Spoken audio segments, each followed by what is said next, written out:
You're listening to Kizuki, the podcast. I'm Mae Yoshikawa, and I define the Japanese concept of Kizuki as the following. Kizuki. 1. A moment of epiphany, an aha of realization or insight which opens the knower to a new dimension of truth that was formerly unknown. 2. Steps in an incremental growth of awareness, resulting in a movement from ignorance to greater awareness of the bigger picture. A kind of knowing that cannot be undone, that cannot be unrealized. As a longtime yoga and meditation practitioner, a world traveler, and curious self-explorer, I'm obsessed with Kizukis. Listen on each week for inspiring and enlightening stories that may just tip you over for your next aha. On this week's episode, the answer isn't the point.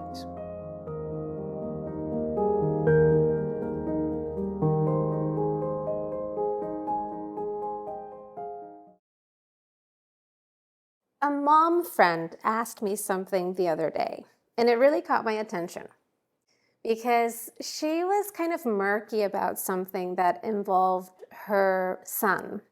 And basically, after explaining the situation, the question that she formulated from her murkiness landed in 正解は何ですか?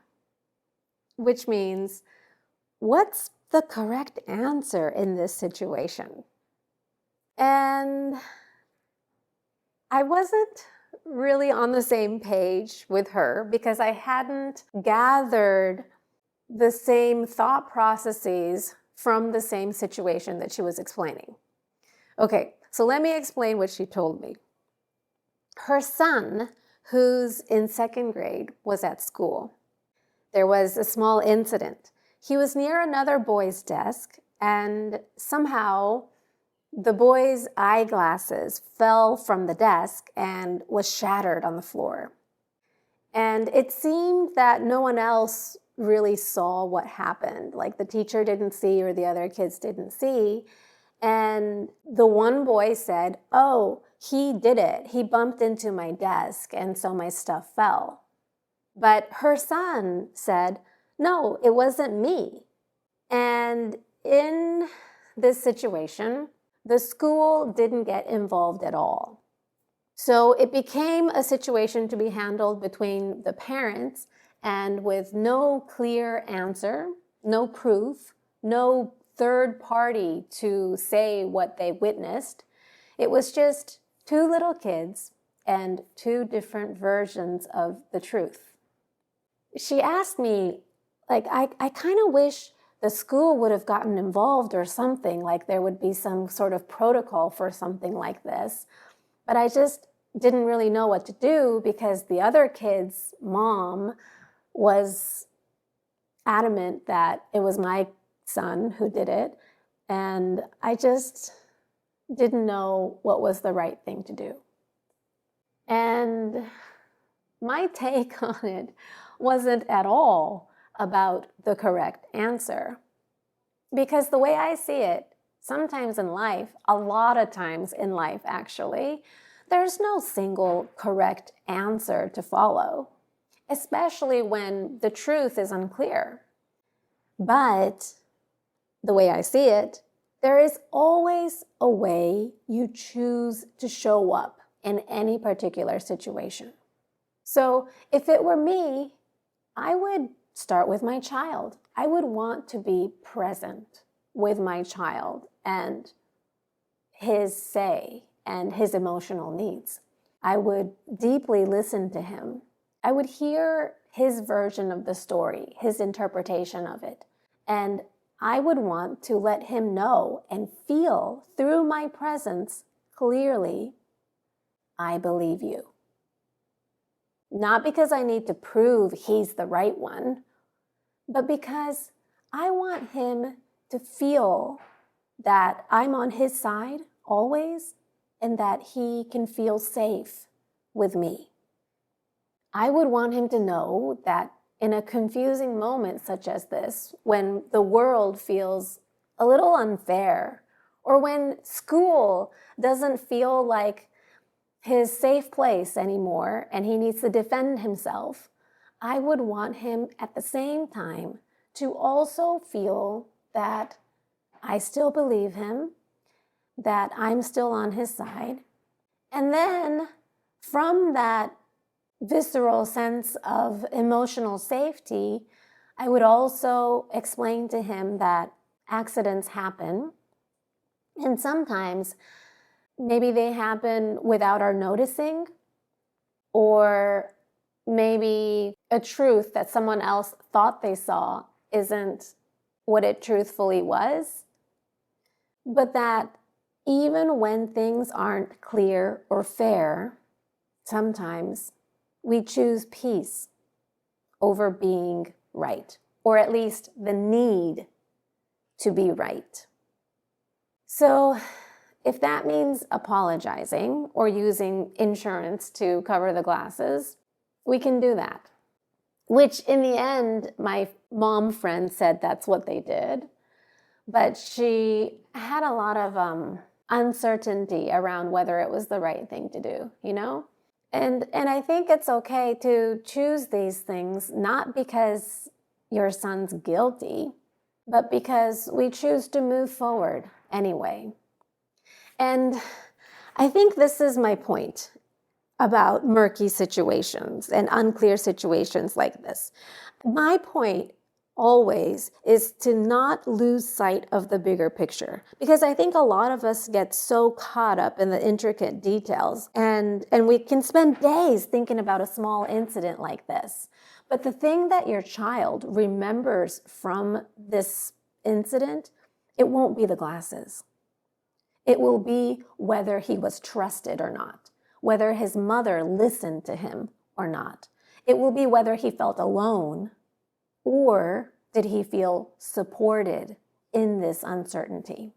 And I think that's where a lot of us gets lost, because presence is underrated.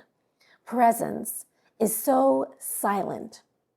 And while this is especially true for parents and parenting little ones, it's always true simply as people, that we can get so overly focused and caught up on all the little details that at the end of the day don't matter as much. You know, we care about who's right, who's wrong, you know, what are the facts, what actually happened, who can prove it, what's the evidence, and we miss the bigger picture. We're just human, going to school on an average day, accidents happen, and the bigger picture is how we choose to show up in that moment. The bigger picture in the relationship that we are building with our children and with ourselves.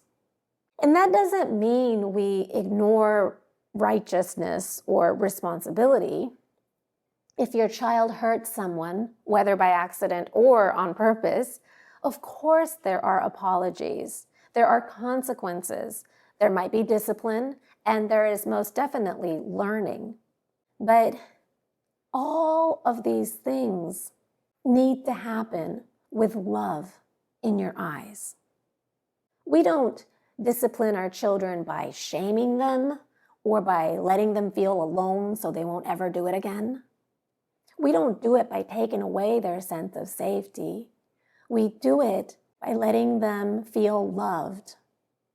And that means that they can feel your love regardless of being right or wrong. And that's the hard part, right? But that's the big picture here. Because in the end, life doesn't always go fairly or cleanly, and no one incident can be pulled out to say he's always right or she's always wrong. That's just not the point. The point is that your child knows they're loved anyway. The point is that you're expanding your heart in such deep presence that you are unmoving in your knowing that you love your child anyway, that you will show up for them because that's who you are. And in my experience, that kind of listening, that kind of presence, it doesn't happen like on the spot. It happens because you're practicing it, you're living it, you're living it, you're doing it on yourself, with or without children. That you're someone who's building that trust with yourself, regardless of whether something is murky or not, or fair or unfair, that you're still showing up for yourself. Yeah. And I think at the end of the day, that's what remains. That's what remains in your heart, but that's what silently builds as trust and character in our children too. To not lose sight of the big picture. To remember that it's always about how you are showing up in the moment, regardless of what the circumstances are showing you. Sometimes the correct answer isn't the point.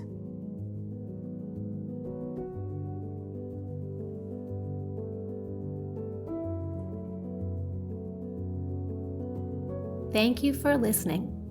If you missed the recent Kizuki Journaling online session, the on-demand replay is now available at maey.live under On Demand. And if you'd like to be the first to know when the next live session opens, you can sign up for my weekly newsletter at the bottom of maey.live or kizukijournaling.com.